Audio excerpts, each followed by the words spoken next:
Hello, you might remember I posted in the group a while ago the idea of having a remote instance of Companion update a physically remote Stream Deck over something like a VPN. And suggestions were, export the buttons from that version of Companion, import them into a local, and just do HTTP commands to the other version of Companion. And that's nice, but you don't get the feedback on the buttons. Similarly, I could, send all of the command and control over the VPN, but that relies on, various UDP and TCP connections working reliably over that VPN, and that limits things in a few ways. There's some really nice technology within Companion that I think we could use to do this. So I spent my afternoon writing a little Node application, which if I just go ahead and launch it, we'll see up here we've got the time in real time on one of our buttons.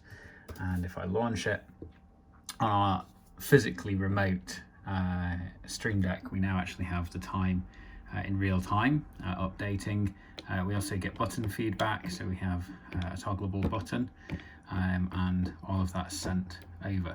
So the way this is being done is the tablet surface that is built into Companion uses Socket IO. So I'm using the Socket IO connection to decode the data, send that over into the Stream Deck using Node.js.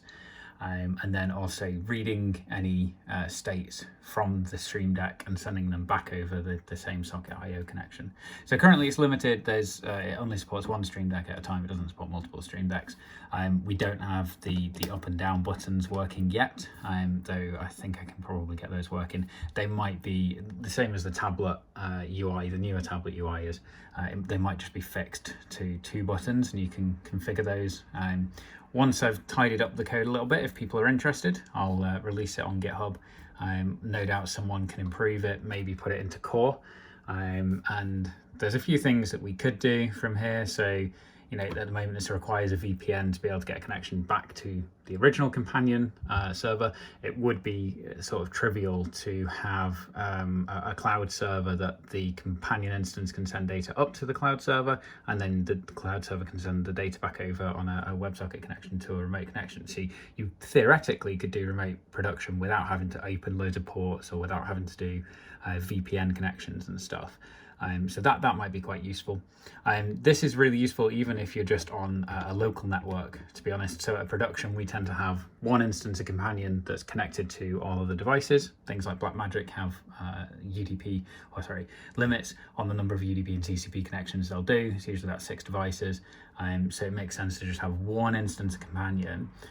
Traditionally, we would have buttons that would tell the other instance Companion, but you won't get the feedback. So if you've got a little controller for someone who's doing shading of the cameras and they want to have a screen, you want feedback to come from that remote instance, but previously you didn't necessarily get that. So this now allows you to have the real-time feedback. And similarly, if you've got a tech director who wants a little clock that is connected to a global instance, that you then have how long is left on a VT or how long is left on a timer for the presenter, that data is now available. So really quite a simple project. Needs some tidy up, but is working exactly as I hoped it would, and that's really good from my point of view. So leave some comments, and if you have any questions, I'll happily answer them. Bye.